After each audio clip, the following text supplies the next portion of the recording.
Isang bagay na pinagpapasalamat ko sa sarili ko ay yung time na natuto ako magrebelde. Wala akong ibang ginugusto kundi ma-impress sa akin yung magulang ko. May galit ka? Masasabi ko meron.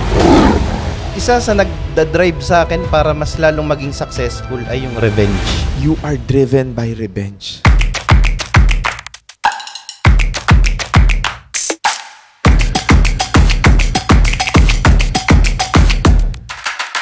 Ang mga opinyon at pananaw na ibinabahagi ng guest sa programang ito ay hindi kinakailangang sumasalamin sa host sa show o sa mga kumpanyang kinabibilangan ng mga ito. Alright, so good morning, good afternoon, and good evening mga boss. So nandito na naman ulit tayo sa napaka-espesyal na episode ng RDR Talk. So ngayon may kasama akong napaka-successful na business owner. Siya lang naman po ang may-ari ng RK Rubber na nagsusupply po ng mga quality ng mga rubber materials and rubber products sa buong Pilipinas. So kasama ko ngayon ang President and CEO ng RK Rubber. Walang iba kundi si Boss Xavier Cortez. Welcome, boss. Ayun, salamat sa pag-welcome at saka binabati ko rin yung mga viewers natin dyan. Ayun, thank you so much, and I hope na makapag-provide tayo ng value ngayon sa mga watchers natin, no? So, Boss Xavier, unang tanong ko, kasi nakikita ko sa social media, yung RK Rubber parang isang malaking kumpanya, ang dami nang nasusupply ng mga kumpanya, mga bahay, etc. Paano mo nabuo itong business na to? Saan ka galing? Actually, yung tanong na saan ka galing, marami akong pinanggalingan. Siguro mag-start yung kwento ko nung bata pa ako. Product ako ng pambubuli. Ha? So, ibig sabihin nung elementary days, high school days? Elementary, bulihin ka? Ayun, binubuli ako. Bakit? Dati kasi mataba na ako eh. Okay. Ayun, mataba, pumayat, tapos medyo lumaki ngayon pero nagpapapayat ulit. Kasi yung mga batang binubuli dati, no? Commonly, kaya sila binubuli kasi sila yung parang may weak personality sa classroom. Yun yung original na karakter mo. Weak ka. Masasabi ko, doon ako nanggaling. Sa weak talaga. Oo. Kumbaga, hindi ko ikakahiya yun na nanggaling ako sa pagiging weak. Oo, kumbaga, self-esteem mo mababa, takot ka makipag-socialize sa ibang tao, tapos medyo ina-isolate mo lagi yung sarili mo. Bilang isang laging nabubuli, ano yung usually na tumatakbo sa isip mo nung bata ka? Pumasok sa isip ko noon na bakit ako? Bakit ako yung nakaka-experience nito? Correct. Kasi maraming mga kabataan at mga magulang na nanonood ngayon, no, na maaaring yung anak ninyo, pag nasa eskwelahan na sila ngayon, especially ngayon, na back to school na, no, may mga classmates sila, binubuli sila. Kumbaga, nilalait sila, inaasar sila dahil dati. Yun, dati mataba ako talaga. Dati mataba ka, di ba? Ikaw yung nakikita nilang puntahan ng tukso, di ba? Yan, laging inaasar, laging... Kumbaga, ako yung laging nakikita. Kapag may palpak, ako yun.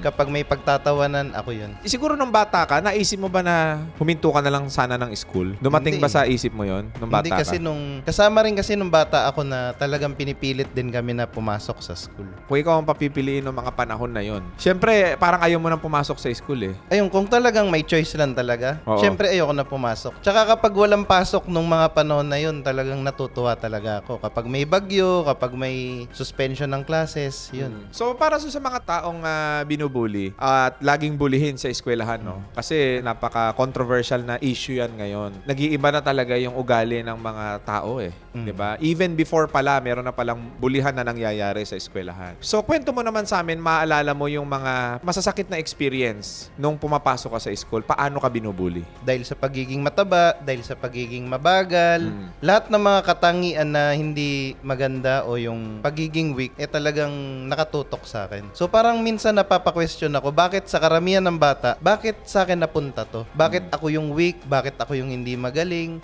Nung bata ako, hindi naman kami mayaman. Hindi ako wala akong mga bagong laruan. So wala talagang time na masasabi kong ako yung naging bida. Kaya simula nung binubuli talaga ako, nasabi ko sa sarili ko, ayoko sa ganitong sitwasyon. Kung may mga nakikinig na mga magulang ngayon at mga kabataan din na binubuli kayo sa eskwelahan, na mga classmate ninyo, kumbaga take that as a motivation. 'Di ba? Na balang araw, i-prove mo sa sarili mo that you'll be better in life. Huwag kayo maniniwala dun sa sabi ng ibang tao sa inyo kasi at the end of the day, ikaw at ikaw lang din ang maghuhulma at magbubuo sa sarili mo. Pero nung time na yun, talagang sinabi ko sa sarili ko na babaliktad talaga yung sitwasyon. Balang araw ako naman yung magiging bida. Balang araw sa akin naman naayon yung panahon. Tapos sinabi ko rin na ayoko na yung ganito. Ayoko yung binubuli ako. Ayoko yung lagi ako nasa baba. So hindi na ako papayag na mangyari ulit yun. Ito na, high school days mo na. So nung nag-high school ka, binubuli ka pa rin? Nung high school, hindi na yung physically na binubuli. Pero medyo hindi ako discipline. So, ikaw yung tipo ng Hindi ako estudyante. cool. Ganon. Nung kabataan mo na mahilig ka mag-aral. Actually, hindi rin. Hindi din.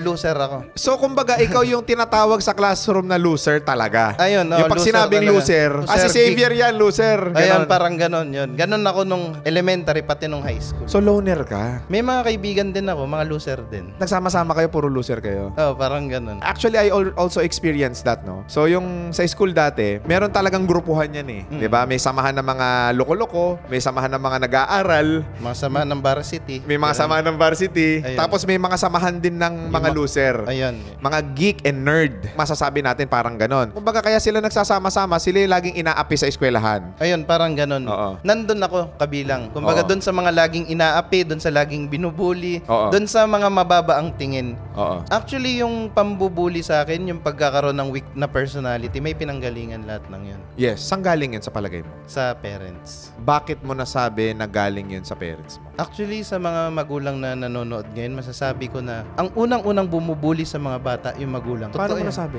Kasi ibig sabihin, kapag binubuli ka sa bahay, pag hinahayaan mo na ibuli ka ng magulang mo, ganun din yung gagawin mo sa school. Ibig sabihin, yung mababa ang tingin sa akin, Yung weak palagay ang nila, tingin sa itong akin, anak ko yung- na to, walang mararating to sa buhay. Yun, yung walang mararating sa buhay. Itong anak ko na to, yung hanggang tamad. ganyan na lang to. Yan. Itong anak ko na to, tamad to, ganun. Ganun. Sige, kwento mo sa amin yung specific na mga instances, mga salita na hindi mo makakalimutan hanggang sa ngayon. Sinabihan ako na kailangan ko mag-aral ng mabuti. Mm. Bakit? Kasi kapag hindi ako nag-aral ng mabuti, wala akong mapapala. Bakit? Kasi hindi sila nagtitiwala na may mararating ako pag hindi ako nakapag-aral. Kaya ganun-ganun na lang na gusto nila na makapagtapos ako ng pag-aaral. Kasi yung ibang mga pinaplano ko, alam ko na hindi nila susuportahan. Sinasabi sa atin ng mga magulang natin na importante ang pag-aaral, which is I believe na importante talaga ang education. Hindi naman sa pambubuli yon. Pero that is a necessity. Paano mo nasabi na isa sa mga form ng pambubuli sa'yo ng parents mo yun? Yun nga, yung mother ko, pati yung father ko, Mm. masyado silang conservative.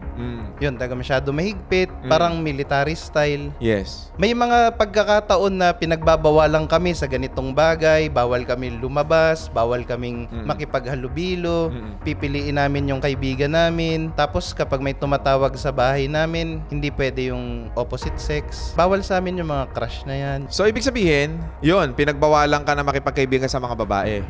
Pinagbawalan ka rin na pagkatapos na eskwelahan, bahay ka lang. Mahigpit. Mahigpit. Oo. Pinagbawalan ka sa maraming bagay. Tapos, syempre, yung disiplina kasi na ipinapataw sa atin ng mga magulang natin, form of love yun eh. Kumbaga, ang naramdaman mo nun is, Kasi masyadong controlling na eh. yes, kumbaga, mahal nyo kami. Oo. Naiintindihan namin na kailangan maging maingat kami, na kailangan protektahan namin ang sarili namin. Pero high school na ako, gusto ko naman makimingle sa mga classmate ko. Parang ganon. Ayun. Actually, kaya talaga ganun nila kagusto na maging successful kami pagdating sa pag-aaral kasi hindi sila nagtitiwala sa amin na may mararating kami outside pag-aaral. Oo. Kaya gusto nila magkaroon kami ng titulo, gusto nila magkaroon kami ng magandang degree kasi hindi sila naniniwala na may mararating kami kapag wala kaming degree. Okay. So that is a traditional Filipino family, no? Na yun talaga yung kultura kasi natin. Ako, if I may add on to that, no? We have a same experience, no? I graduated high school at the age of 18. So, may imagine mo, the grade 3 pa lang nag-repeater na ako. Oo. So, siguro bibihira yung sa mga estudyante na bumagsak sila at umulit sila ng grade 3 nila. Kasi wala naman talaga nagre-repeater ng elementary. So, I'm one of the few people siguro na naka-experience na. And then, the same time, pertaining to the educational system dito sa Pilipinas, ako I truly believe that our educational system is actually outdated. Hindi kasi tayo masyadong tinuturuan regarding financial education and financial literacy. Kaya siguro, pakiramdam mo na nabully ka ng mga magulang mo, in an early stage, hindi mo nakita na magaling ka talaga sa eskwelahan at sobra sigurong masunurin mo nung bata ka. Lahat sinunod mo. Lahat sinunod ko, lahat ginawa ko, lahat ng sinasabi sa Example, akin. anak, alas 6 ng umaga, gigising. Pagdating ng alas 7, susunduin ka ng sundo mo, pupunta ka sa school, alas 3, uuwi. Pagdating ng bahay, gawin mo assignment mo, tulog na. Pagkatulog, gising. Ganun ba nangyari sa'yo? Ayun, ganun. Kumbaga parang na-train kami na parang robot. Hindi ko naman masisisi yung mga magulang ko sa kagustuhan nila na maging disiplinado kami. Ang nangyari, parang hindi na tao, parang akala mo walang sariling isip, akala mo hindi alam yung tama at mali. So, ganun ko nakikita na hindi sila nagtitiwala sa akin. Later on sa buhay mo, na-realize mo na hindi ka nagkaroon ng masayang childhood. It's all because ang naging pakiramdam mo, para kang nakakulong. Ganon na nangyari sa'yo. So sa mga magulang na nakikinig ngayon, deserve po ng mga kabataan na mag-explore sila sa buhay nila. Tsaka isa pa, ang nakikita ko kasi sa mga magulang, minsan may ipinipilit sila. Akala nila ang papunta sa success ay yung alam lang nila. Hindi nila alam na minsan outdated na pala sila. Yes. Minsan may mga bagay na hindi na sila alam pero ipinipilit pa rin nila yung sa kanila. Kaya ang masasabi ko lang din sa mga magulang, lalo na yung sa mga kakilala kong magulang ngayon, mga kasing edad ko na magulang, hindi rin maganda pala kapag masyado mong kinontrol yung anak mo kasi hindi siya nagkakaroon ng buto para tumayo sa sarili niya. Napaka-powerful ng message na yun, no? If you want to mold your children to become stronger, to become motivated, to become somebody sa buhay niya, is kailangan hayaan mo siya, patubuin niya yung buto niya. Hayaan mo na lumaki siya, na dapat habang lumalaki siya, ma-experience niya, makapag-explore siya sa buhay niya sa maagang edad. Kumbaga dapat, mga kabataan ngayon hindi routinary. Tsaka dapat ang Oo. kabataan ngayon, hindi lang kabataan kahit sinong tao naman, Oo. dapat mahanap mo yung identity mo. Correct. Kasi kapag hindi mo nahanap yung identity mo, kawawa ka, para kang ligaw na hayop na naglalakad sa gubat mag-isa. Importante yung identity kasi at least yun yung panghahawakan mo. Yes. Yun yung bagay na gusto mo, Yes. yun yung mga pinapangarap mo. Yes. So, importante na mahanap natin yung identity natin as a person. Correct. Ngayon, kung magulang ka, na kinokontrol mo masyado yung anak mo, ipinipilit mo yung gusto mo dun sa anak mo, ang nangyayari, nawawala na ng identity yung anak mo. Siya mismo hindi alam kung ano yung gusto niya. Siya mismo hindi na nangangarap kasi ang inaasahan niya kung ano yung tama para sa'yo. Boss Xavier, I have one question. Kino-consider mo ba ang sarili mo na mabuti kang anak? Masasabi ko na mabuti akong anak. Pero isang bagay na pinagpapasalamat ko sa sarili ko ay yung time na natuto ako magrebelde. Yung time na sumuway ako. Yung time na hindi ako naniwala sa magulang ko. May galit ka? Masasabi ko meron. Bakit? Kasi unang-una, syempre, nahirapan ako para sa identity ko. Nahirapan ako na alamin kung ano talaga yung bagay na para sa akin. Nahirapan ako na alamin kung ano talaga yung ginugusto ko. Wala akong ibang ginugusto kundi ma-impress sa akin yung magulang ko. Grabe yun, guys. Kasi, actually, I can 100% relate doon sa kwento mo, boss. Kasi ano yun eh, same experience. Same experience. Parehas. Para akong kinakausap ngayon yung sarili ko. Ganon ang experience ko ngayon. Grabe. Grabe yung experience ko. Na totoo eh. Na I've been called a loser for so many times. Alam mo yun, ang nare-realize ko ngayon, may kagaya ko pala sa mundong to na nakita ko sa'yo. Grabe, no? Kasi yun ang pinaniwalaan ko sa buong buhay ko. Na wala akong mararating. Wala tayong makukuha. Gaano mo katagal tinago sa puso mo yan? Actually, sa loob na mahabang panahon. Hanggang ngayon, nandun pa rin yung gigil eh. Isa sa nagda-drive sa akin para mas lalong maging successful ay yung revenge. You are driven by revenge. Grabe, Revenge. hindi pa rin nakakawala sa iyo. At peace naman ako sa mga nangyari, sa mga nambuli sa akin, pati sa magulang ko. Kumbaga, hindi ko hinahayaan na galit yung mga ibabaw. Kumbaga, the best revenge is being successful. Yung mapatunayan mo na mali yung sinasabi nila, yung maipakita mo na mas successful ka kaysa sa kanila, yung maipakita mo na mas malayo ang narating mo kaysa sa kanila, yun yung nag-drive sa akin. Pero at the end of the day, ang pinakapangit pala sa lahat, yung akala mo na buong buhay mo, binubugbog ka ng mga hindi magagandang salita kasi ang gusto nila maging successful ka, ang gusto nila maging maayos ka. Yung araw-araw ng buhay mo parang sinasaksak ka ng mga hindi magagandang salita. Parang naabuso yung kabataan mo. Yung mga oras na hindi mo na maibabalik pa. Pero ang pinakamasakit pala sa lahat, nung naabot mo na yung success, akala mo nandun sila. Akala mo dun sa finish line, nandun Kasama sila. mo sila. Na at least masasabi sa'yo at the end of the day na, anak, ginawa namin yon kasi gusto namin na pagdating ng araw, maging okay ka, maging successful ka. Proud kami sa'yo.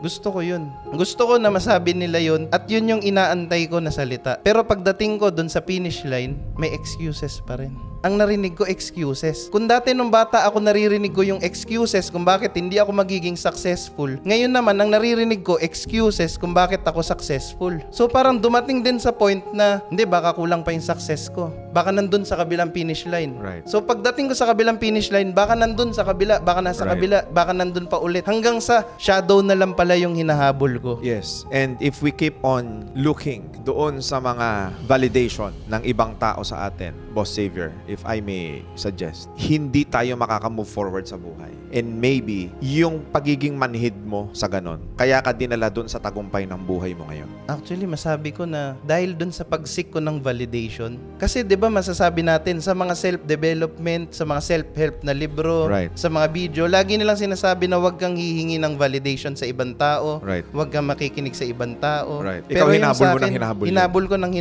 hinabol. Pero at the end of the day, dun sa finish line, hindi mo pa rin pala makukuha yun. Laging may masasabi at masasabi pa rin sa'yo yung ibang tao. Yes. Laging may masasabi pa rin sa'yo. Laging bibigyan nila ng excuses yung sarili nila para hindi ka nila batiin. Paano yung isang tao na punong-punong-puno ng galit sa puso, sa isip, sa buhay niya, paano nakawala? Meron kasing time nung 2020, 2 years ago, masasabi kong day-to-day na ako nun. Kumbaga, day-to-day ang pag-check sa akin ng mga tao ko, yung mga malapit sa akin kasi naging suicidal ako. Nakaranas ka ng depression. Nakaranas ako ng depression. Diagnosed. Okay. So, paano mo natakasan to? Siyempre, kapag nagiging boss ka na, yung mga maliliit-liit na trabaho na nagte-take up ng time mo, hindi mo na ginagawa kasi may gumagawa na para sa'yo. Ang ginagamit mo na lang isip mo. Yes. Ang ini-improve mo na lang sistema, hindi ka nakasali doon Na-bored sa ka sa operation. Hindi naman sa na-board, kundi kung ano-ano yung naisip ko. Kumbaga, dati hinahabol mo yung tagumpay. Nung narating mo na yung tagumpay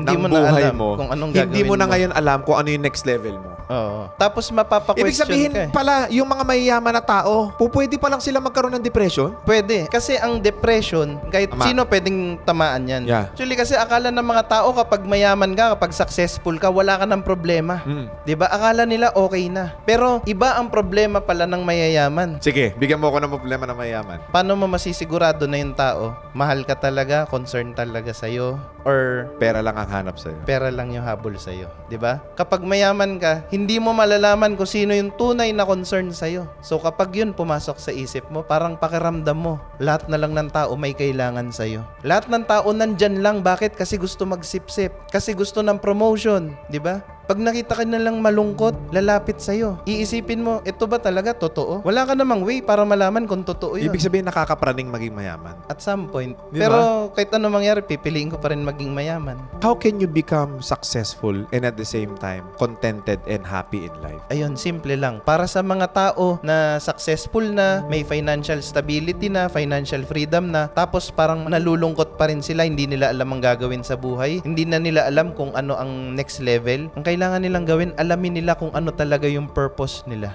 Kailangan meron silang vision. Hindi sapat yung mayaman ka lang. Hindi sapat yung may pera ka lang. Anong gagawin mo dun sa pera mo? Anong gagawin mo dun sa yaman mo? Success, yan lang yung magiging vehicle mo. Yan yung magiging instrument mo para magawa yung purpose mo. So kaya kailangan alamin mo yung mission mo sa buhay, yung purpose mo. Alamin mo kung ano ba yung vision na ginugusto mo. Anong future ba yung ginugusto mo para sa mga taong nakapaligid sa'yo. So, ibig sabihin, pag naging successful ka, ang itutuon mo na atensyon is yung doon sa mga taong nagtiwala sa'yo, mga nakapaligid sa'yo, kung paano mo rin maiaangat ang buhay nila. Ang isang nakapag-define ng word na pamilya sa akin, yung mga tao ko, yung mga empleyado ko. Bakit? Kasi nga, dahil sa hindi ako sinuportahan ng pamilya ko, dahil sa wala akong suporta na natanggap galing sa kanila, ang sumuporta sa akin, stranger. And most of the time, strangers pa yung magbibigay sa'yo ng malaking break mo sa buhay mo. Strangers yung magtitiwala sa'yo. Strangers yung magtitiwala sa vision mo. Kung hindi ka nakita ng pamilya mo o ng mga kamag-anak mo, ng mga kadugo mo mismo, hindi nila nakita na magiging successful ka, tandaan mo may mga stranger na naniniwala na may magandang future ka. Yung ipaparating sa'yo ng Diyos na taong mag-aangat sa'yo sa buhay, minsan, Mga taong hindi mo kakilala. napaka-powerful nun, guys. And it happens all the time. Paano nagsimula yung RK Rubber? Kasi malaking kumpanya yan ngayon eh. Nag-umpisa yung RK sa wala. Tagline nga namin, greatness from small beginnings. Greatness from small beginnings. Okay, sige, paano nag-start? Paano naging goma negosyo mo? Hindi ako sa goma nagsimula. Sabi ko nga, produkto ako ng bullying. Ngayon, napatanong ako sa sarili ko kung normal pa ba ako. Baka mamaya, may sayad ako. So, naghanap-hanap ako ng pwedeng makatulong sa akin. So, nag-google ako. So, nakakita ako ng mga self-development na libro, yung mga self-help na libro. Yes. Ayun, nagbasa-basa ako, nag-aral ako, nanood ako ng mga seminars. Yes. Tapos dumating sa point na dati meron akong inferiority complex hanggang sa naging okay na ako. Naging confident ako sa sarili ko, naging confident ako na makipaghalubilo sa mga tao. Kasi dati masasabi ko, para akong anti-social. Yes. So, nung gumaling ako sa ganun, nung naayos ko yung sarili ko, yun pa lang masasabi ko, success ko na yun. Pero wala namang nag-congratulate sa akin. Tulad nga nung sinabi ko kanina, pag dating ko sa finish line, wala man lang tao doon. Kumbaga, walang nagsiselebrate kasama ko. Sayang, ngayon lang tayo nagkakilala. Ayun. kung saan na yun, sabay-sabay tayo nagse-celebrate. Pero yun, nung time na yun, wala palang tao. Pero nasabi ko sa sarili ko na balang araw, ayoko na may mga iba pang bata na pagdadaanan yung pinagdaanan ko. Okay. So, ano yung una mong naging business? Ang ginusto ko nun, gusto kong makapagturo ako sa mga iba pang mga bata, sa iba pang nangangailangan. Kung paano mo na-transform yung sarili mo. Kung paano ko binago, kung paano ko in-improve yung sarili ko. Tapos, binangarap kong maging motivational speaker, maging life coach. Yes. Dumating nga rin sa point na nagse-seminar din ako dati. Ini-invite din ako sa mga talk. Ano yung unang negosyo mo na inattempt? Ayun, unang negosyo ko talaga ay seminar. Seminar. Dati pa actually gusto ko na maging influencer. Kung makikita mo lang yung mga plinano ko dati noong 2013, yun na yun nangyayari ngayon. Dati mo nang plano naisip. ko na yan. Oo. Dati ko nang naisip Kumbaga yun yan. talaga yung original na gusto mong gawin. Yun talaga yung original na gusto kong gawin. Kaya lang, ang nangyari nga, nagpa-apekto ako kasi walang sumusuporta sa akin.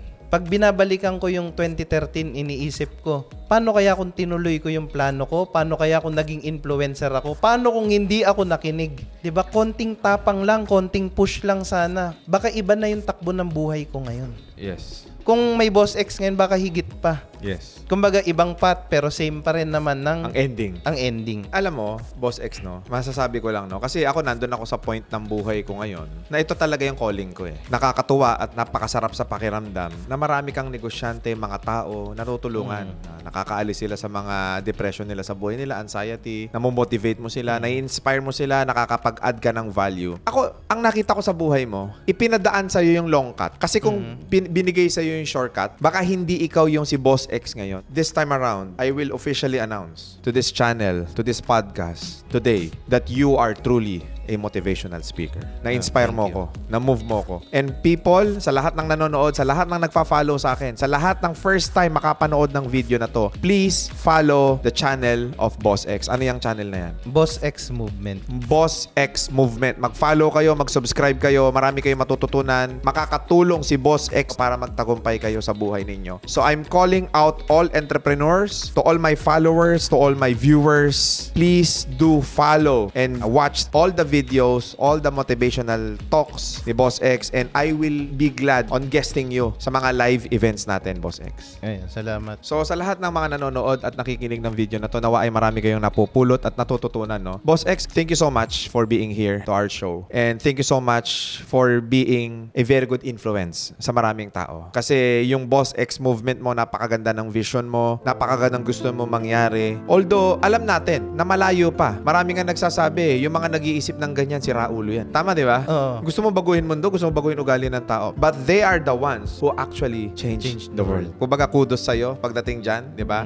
So, Boss X, baka meron kang gustong pasalamatan, batiin, at baka for your last message. Sige, yung last message ko, syempre, gusto ko rin, kasi mamaya may mga viewers ka na nagtatanong kung sino ba ako. Hindi nila alam, di ba? So, gusto ko lang intro yung RK Rubber. So, yun na nga. Bakit ako motivational speaker? Ba't nasasabi ko na ngayon pwede na, handa na? Yes. Kasi unang-una, yung RK Rubber galing yan sa wala. Yung RK Rubber, dati nagkakat lang kami ng mga goma sa bangketa. Yes. Dati wala kaming tao. Yes. Lahat ng department, ginalawan ko. Yes. Na-experience ko, ako lang mag-isa. Dati walang sumusuporta. Ngayon, isa ng napakalaking kumpanya at masasabi kong leading rubber manufacturing company dito sa Pilipinas. Yun. Grabe. Kumbaga, makikinig tayo sa taong may resulta. Tapos, isa pang maipagmamalaki ko rin sa RK Rubber kasi yung company culture namin maganda. Araw-araw, yung mga tao ko, may training na nakahanda para sa kanila. May mga activities kami na ginagawa para ma-enhance yung mga leadership skills nila, yung teamwork nila. Tapos meron din kaming tinatawag na outside ng comfort zone. Kumbaga, tinetraining din namin yung mga tao namin na lumabas ng comfort zone nila. So, araw-araw yun. Hindi lang basta gumagawa kami ng goma. Hindi lang kami basta nagmamanufacture ng goma. Kundi, nagpapaganda kami ng buhay ng isa't isa. At isa pa, tinutulungan namin yung mga tao namin para ma-develop din yung sarili nila. Yun. Alright. So, thank you so much for that. And wala ka nang gustong ibatiin or i-plug or Ayan,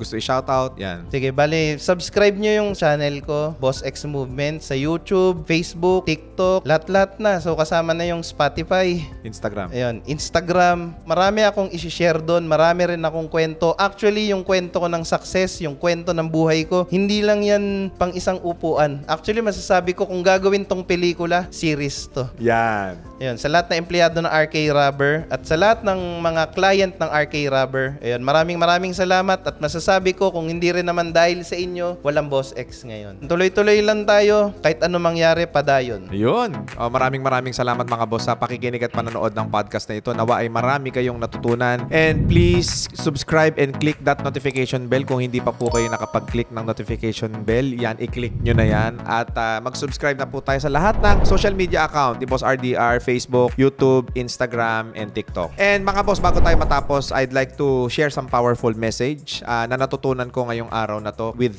Boss X, no? Napakarami natin mga hardships, mga trials, mga sacrifices, at nakakapagpabigat pa dyan yung sasabihin ng mga ibang tao sa atin. Madalas naiisip natin na hindi tayo worthy sa success ng buhay na gusto natin. Madalas maiisip natin na magtatagumpay pa kaya ako? Aasenso pa kaya ako? Giginhawa pa kaya ang buhay ko? Yan ang madalas na sinasabi natin sa mga puso natin, sa sarili natin, at isinasabuhay natin sa araw-araw na parang wala tayong kapag-asa. Pero lagi mong tatandaan, habang may buhay, may pag-asa, habang humihinga ka, habang may lakas ka, tuloy-tuloy lang, stay motivated, empower yourself every day, at maraming salamat mga boss. Thank you so much. God bless.